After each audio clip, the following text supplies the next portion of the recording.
신약성경 마태복음 21장 7절에서 11절 말씀입니다. 신약성경 34페이지에 있습니다. 마태복음 21장 7절에서 11절을 한 절 한 절 다 같이 교독하겠습니다. 제가 먼저 읽겠습니다. 나귀와 나귀 새끼를 끌고 와서 자기들의 겉옷을 그 위에 얹음에 예수께서 그 위에 타시니 무리의 대다수는 그들의 겉옷을 길에 펴고 다른 이는 나뭇가지를 베어 길에 펴고 앞에서 가고 뒤에서 따르는 무리가 소리 높여 이르되 호산나 다윗의 자손이여 찬송하리로다. 주의 이름으로 오시는 이여 가장 높은 곳에서 호산나 하더라. 예수께서 예루살렘에 들어가시니 온 성이 소동하여 이르되 이는 누구냐. 같이 있습니다. 무리가 이르되 갈릴리 나사렛에서 나온 선지자 예수라 하니라. 아멘. 아멘. 아멘. 오늘 종려 주일로서 당신은 왜 환호하십니까? 라는 제목으로 말씀을 전하길 원합니다. 이 자리에 참석한 우리 모든 분들에게 하나님의 놀라운 은혜가 함께 하시기를 소망합니다. 우리 같이 고백할까요? 잘 되고 있습니다. 기도하면 됩니다. 하나님께서 하십니다. 아멘. 여러분, 오늘 종려 주일이기에 한 번 더 고백하겠습니다. 호산나 다윗의 자손이여 찬송하리로다. 다윗의 자손이여 찬송하리로다. 아멘. 사랑하는 성도 여러분, 오늘은 교회력으로 종려 주일입니다. 종려 주일은 예수님의 예루살렘 승리의 입성을 축하하는 주일이에요. 부활절 전 주일을 종려 주일, 그리고 그날부터 부활절 전날까지를 고난 주간이라고 합니다. 오늘 종려 주일을 잘 보내고 이제 내일부터 한 주간 우리 고난 주간을 이제 보냅니다. 사랑하는 우리 성도 여러분, 사순절 기간 잘 끝까지 승리하며 마무리하시기를 바랍니다. 자, 설교를 시작하면서 먼저 준비된 영상을 함께 보시겠습니다. 길가에는 사람들이 모여들고 아이들은 중년하고 가지를 흔들며 환호합니다. 호산나 다윗의 자손이여. 예루살렘의 오래된 거리에 한 남자가 나귀를 타고 천천히 다가옵니다. 이것은 단순한 입장이 아닙니다. 이것은 왕의 입성입니다. 하지만 이 왕은 금으로 된 면류관도 갑옷도 입지 않았습니다. 그분은 겸손히 조용히 그러나 세상을 바꿀 준비가 되어 있었습니다. 이것이 종려주일의 이야기입니다. 예수님은 제자들에게 말씀하십니다. 건너 마을로 가면 아무도 타지 않은 나귀가 매여 있을 것이다. 그 나귀를 끌고 오너라. 나귀를 그냥 끌고 오라고요? 주인이 뭐라고 하면요? 주가 쓰시겠다고 하라. 그러면 곧 보내리라. 이 일은 예언을 이루기 위함이었습니다. 시온에 따라 오란노의 왕이 내게 임하니 그는 겸손하여 나귀를 타셨다. 스가랴 9장 9절 말씀. 예수님이 나귀를 타고 예루살렘으로 들어오자 사람들은 겉옷을 길에 펴고 종려나무 가지를 흔들며 외칩니다. 호산나 주의 이름으로 오시는 이여 찬송하리로다. 이 사람을 멈추게 하라. 군중이 너무 들떠있다. 내가 그들을 잠잠하게 하면 돌들이 소리칠 것이다. 그날 예루살렘은 환호로 가득 찼습니다. 하지만 그 환호의 소리는 며칠 뒤 그를 십자가에 못 박으라로 바뀔 것입니다. 종려주일은 축제의 날이자 결단의 날입니다. 사람들은 환호했지만 그들은 진짜 왕이 어떤 분인지 몰랐습니다. 예수님은 전쟁의 승리가 아닌 사랑과 희생으로 이기는 왕이셨습니다. 그분의 길은 높은 길이 아니라 낮은 길이었습니다. 우리도 그 길을 따를 용기가 있을까요? 예수님은 겸손한 왕으로 오셨습니다. 종려주일은 외적인 환호보다 내적인 믿음의 결단이 중요합니다. 우리도 겸손히 사랑으로 세상을 섬기는 삶을 살아야 합니다. 맞아요, 여러분. 당신은 왜 환호하는가? 이 질문 앞에 우리는 사실 생각을 하고 답을 할 그런 준비가 있어야 됩니다. 수많은 사람들이 종려나무 가지를 흔들며 겉옷을 길에 펴며 호산나 다윗의 자손이여 라고 외치며 예수님을 맞이했습니다. 유월절 인파로 온 성이 떠들썩했고 사람들의 마음은 들떠 있었습니다. 와, 드디어 우리가 기대했던 왕이 등장하는 것인가? 이제야 우리가 제대로 살겠구만. 하지만 여러분, 그 사람들의 환호 속에는 오해와 기대가 뒤섞여 있었고 오래 가지를 않았습니다. 결국 일주일도 지나지 않아 그들은 호산나 대신 예수를 십자가에 못 박으라 라고 외칩니다. 여러분, 왜 이러한 일이 벌어졌을까요? 그곳에 있었던 같은 사람들이 같은 입술로 전혀 다른 외침을 합니다. 오늘 우리 자신에게도 이 질문을 던져야 합니다. 여러분은 왜 예수님을 향해 환호하십니까? 그 환호의 동기는 진실하십니까? 오늘 이 시간 우리는 이 질문을 가지고 함께 묵상하기를 원합니다. 먼저는 사람들은 자기 방식의 메시아를 기대했습니다. 사람들은 입성하시는 예수님을 열정적으로 맞이해 주었어요. 종려나무 가지를 흔들고 겉옷을 길에 펴며 호산나 라고 외쳤습니다. 겉옷을 펴는 행위는 왕이 등극할 때 왕을 맞이하는 행동입니다. 또한 종려나무 가지를 흔드는 것은 승리를 상징하고 왕을 극진히 환영할 때 사용되었습니다. 호산나! 여러분, 호산나가 무슨 뜻이죠? 우리를 구원하소서라는 뜻이에요. 이 호산나라는 말은 시편 118편 25절에서 왔습니다. 여호와여 구하옵나니 이제 구원하소서라는 말이에요. 신약성경 마태, 마가, 요한복음 세 군데서 인용이 되었습니다. 모두 이처럼 예수님의 예루살렘 입성 때 호산나 하면서 그들은 외쳤어요. 백성들은 예수님이 자신들의 현실을 뒤집어줄 정치적인 메시아, 또한 로마로부터 자유롭게 해줄 영웅이 되기를 원했습니다. 그들은 그러니까 예수가 온다는 소식을 듣고 와, 이제 나의 소원이, 나의 기대가, 내 바람이 이루어지는구나 라고 기대했습니다. 사람들은 예수님께 열광했어요. 사실 그럴 만도 했습니다. 예수님은 수많은 병자들을 고쳐주시고 심지어 죽은 자도 살려주시고 오병이어 여러분 기억나시나요? 물고기 2마리와 보리떡 5개로 5,000명이나 배부르게 먹고도 남았습니다. 예수님은 여러 수많은 이적들, 기적들을 보여주셨어요. 백성들은 예수님을 정치적인 해방자, 현실의 문제들을, 배고픔의 문제들을 해결해 줄 메시아로 기대했습니다. 자신들이 원하는 것들, 바랬던 욕망들이 이루어질 것이라고 기대를 하며 종려나무 가지를 흔들며 호산나, 호산나, 주님 우리를 구원해 주세요 라고 외쳤어요.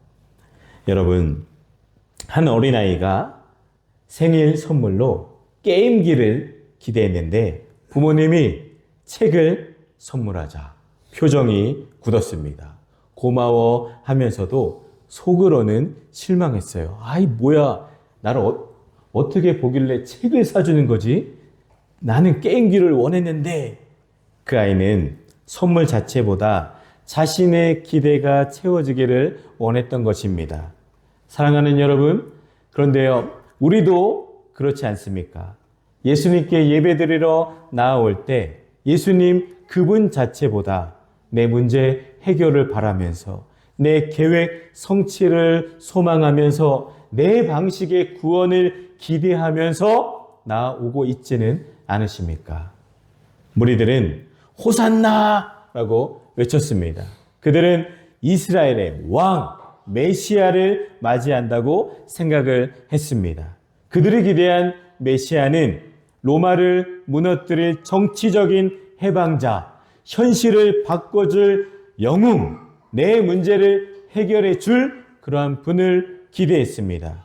그러니 그들의 손에 들려있는 종려나무 가지를 너무나 힘차게 흔들며 외쳤죠. 종려나무 가지가 무엇을 상징할까요?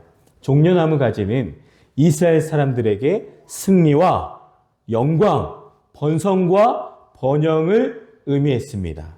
그러니까 내가 잘 되고 싶은 거잖아요. 그 잘 되기를 원하면서 종려나무 가지를 흔들면서 그들이 기대했습니다. 죄에서 구원할 예수 그리스도가 아니라 나의 번성과 나의 번영과 그저 나만 복받기를 원하며 구세주를, 메시아를 기대했습니다. 예수 왕이시여, 이제 드디어 우리 예루살렘의 왕이 되셔서 가나안에 있는 우리들에게 풍성한 물질을 주세요 하는 잘못된 마음이 그들에게 있었습니다. 우리는 호산나 예수여, 지금 당장 우리에게 돈 주세요. 예수님, 우리에게 명예 주세요. 예수님, 건강 주세요. 예수님, 인기 주세요 하면서 손을 흔들고 있습니다.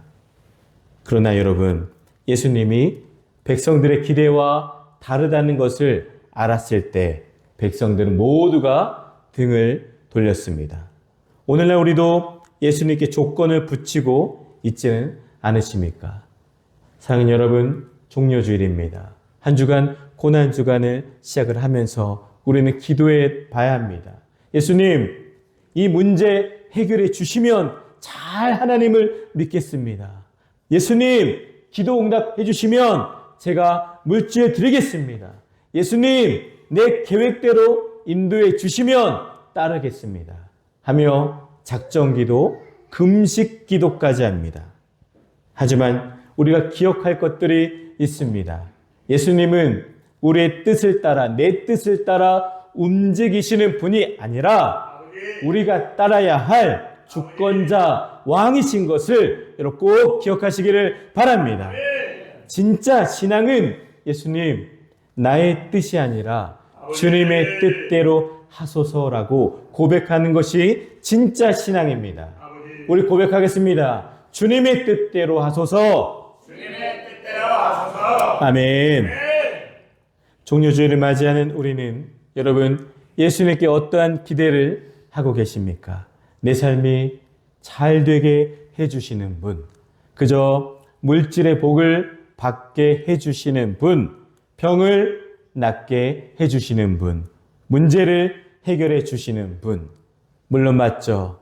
주님은 우리 삶에 실제적인 도움을 주시는 하나님이시지만 그분은 단순한 문제 해결사가 아니라 우리 삶의 진짜 주인, 진짜 우리의 왕이신 것을 우리가 기억을 해야 합니다. 그분의 뜻 앞에 나를 내려놓을 때 진정한 구원이 시작이 됩니다. 이번 한 주 여러분들의, 저와 우리들의 고백이 호산나라는 그 외침이 그저 내 욕망을 향한 기대가 아닌 나를 구원하시기 위해 이 땅의 왕으로 오신 예수님을 향한 진정한 외침, 진정한 고백, 진정한 찬양이 되시기를 주님의 이름으로 간절히 축원을 드립니다. 다음은 예수님은 우리 사람들의 기대를 넘어선 십자가의 왕이십니다. 아멘이십니까? 우리 같이 한번 고백하겠습니다. 예수님은 십자가의 왕이십니다. 예수님은 십자가의 왕이십니다. 아멘. 예수님은 예루살렘에 입성하실 때 로마 황제처럼 화려한 병거를 타지 않으셨습니다. 그분은 어린 나귀를 타시고 입성하셨어요. 그것도 한 번도 사람을 태워본 적이 없는 나귀 새끼를 타고 입성하셨습니다. 세상의 왕들은 권력과 힘으로 백성들을 지배하지만 예수님은 섬기기 위해서, 구원하시기 위해서 이 땅에 오신 겸손의 왕이십니다. 예수님은 태어나실 때부터 그러셨어요. 환영받지도 못했습니다. 예수님은 화려함과는 거리가 머신 분이에요. 예수님의 이 행동은 스가랴 9장 9절의 예언을 성취하는 말씀입니다. 우리 스가랴 9장 9절 말씀을 우리 같이 한번 읽겠습니다.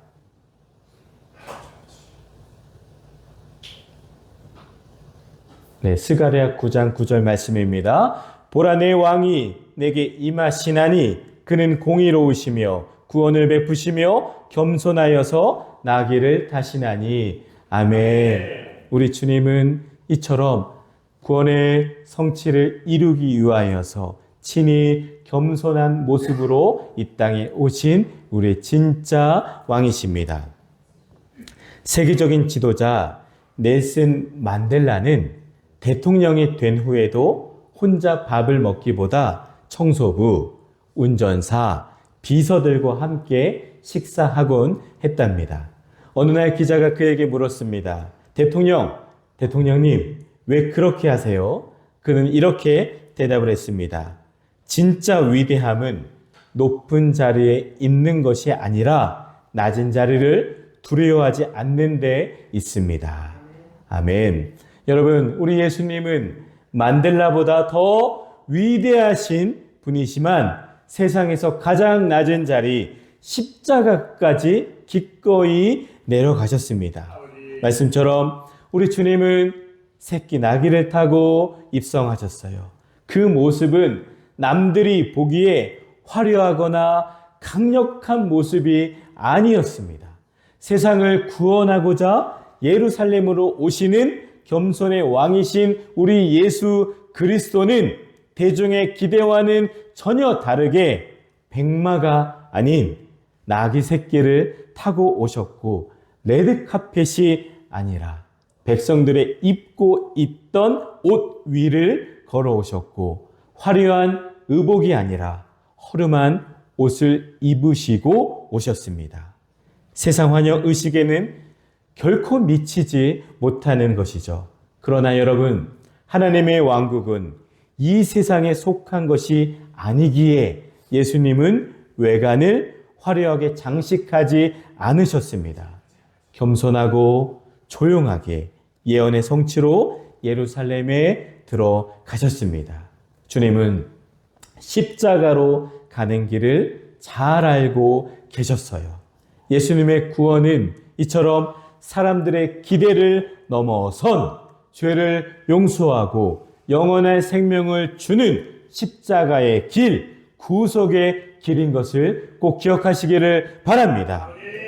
하지만 많은 사람들은 그러한 메시아를 원하지 않았습니다.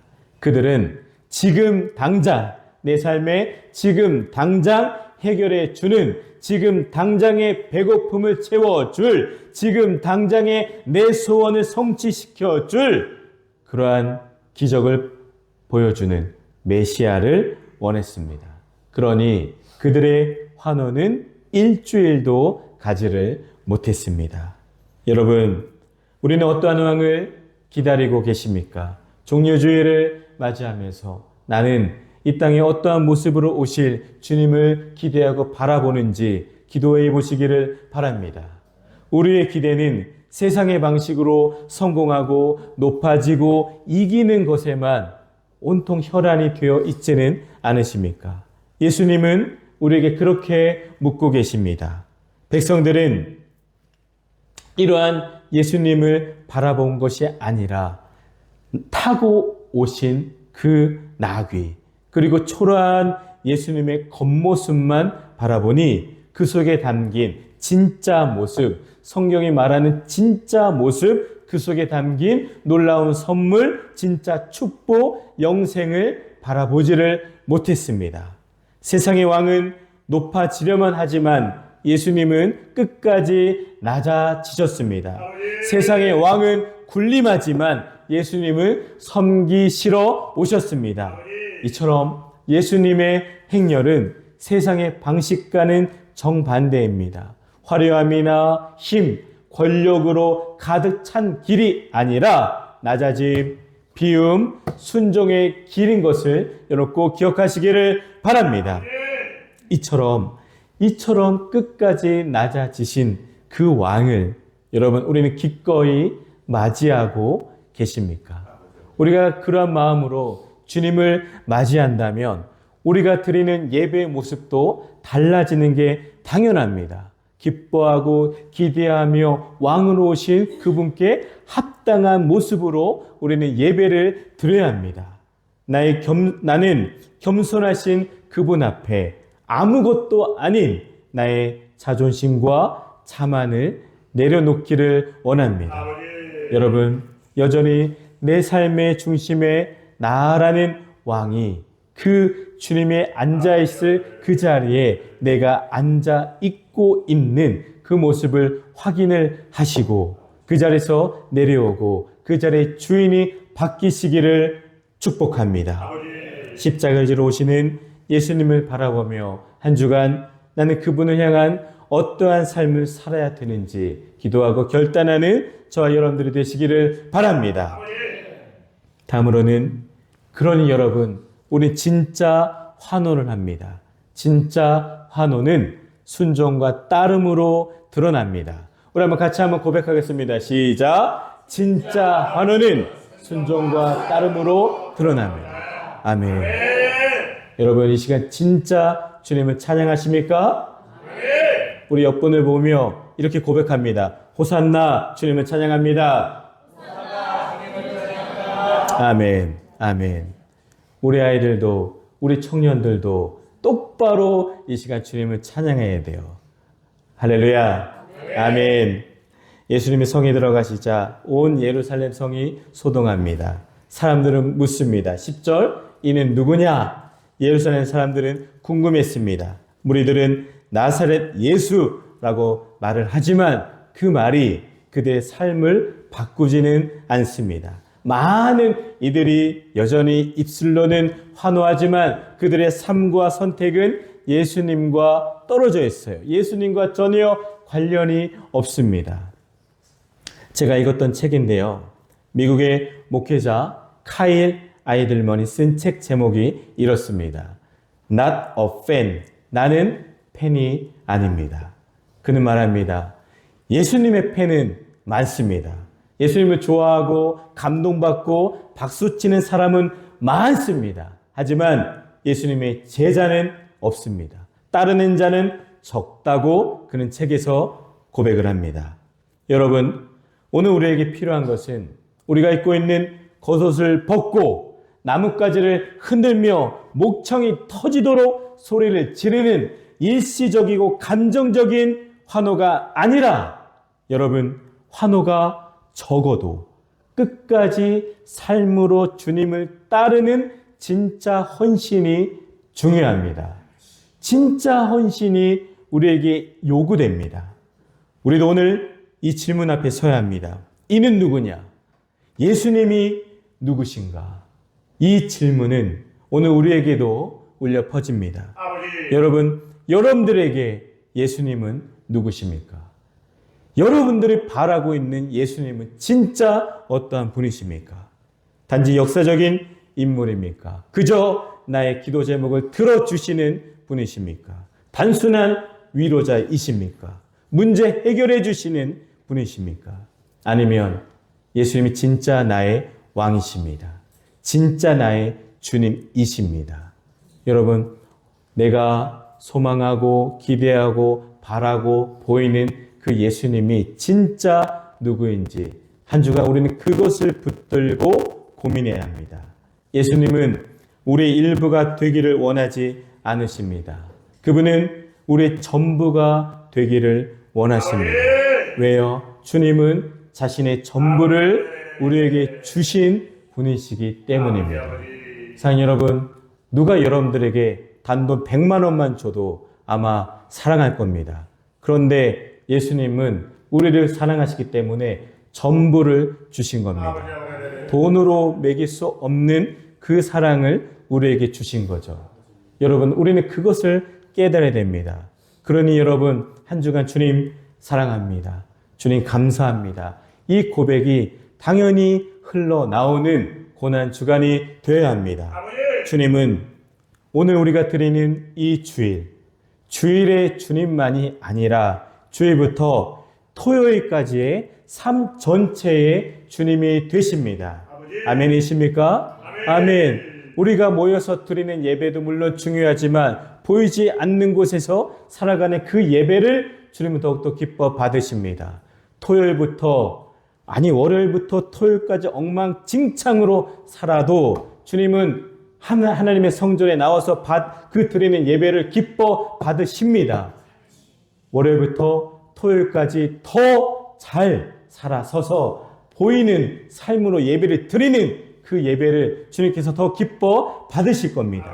우리 주님은 예배당 안에 주님만이 아니라 예배당 바깥에서 가정과 직장과 일상의 삶 속에서 주님이 되기를 원하십니다.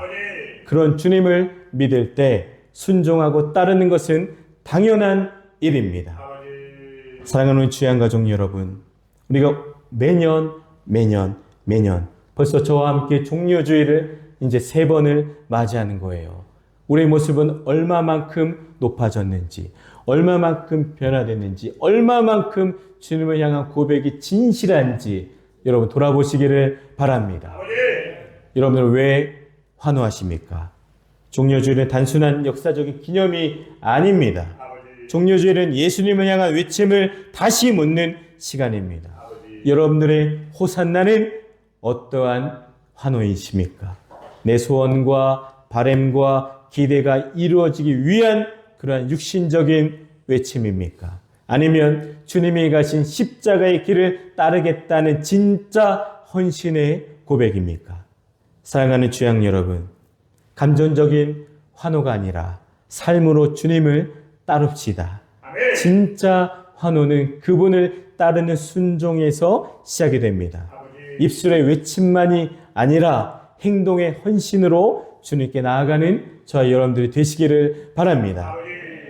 오늘 우리는 다시 새로운 종려나무 가지를 들고 예수님을 맞이해야 합니다. 그러나 단순한 환호로 끝나지 않기를 바랍니다. 나의 삶의 주인이 다른 것이 아니라 예루살렘의 새끼 나귀를 타고 입성하시는 그분이 나의 주인, 나의 예수님이 되어야 합니다. 그분의 뜻이 나의 삶 속에서 이루어지기를 소망합니다. 호산나, 우리를 구원하소서. 호산나, 진정한 왕이신 예수님, 내 삶에 오소서. 십자가의 길을 가신 그분을 따라 우리도 그 길을 걷게 하소서. 아멘. 여러분들의 진짜 환호가 이번 한 주간의 삶 속에서 고백되어지기를 간절히 주님의 이름으로 축원을 드립니다.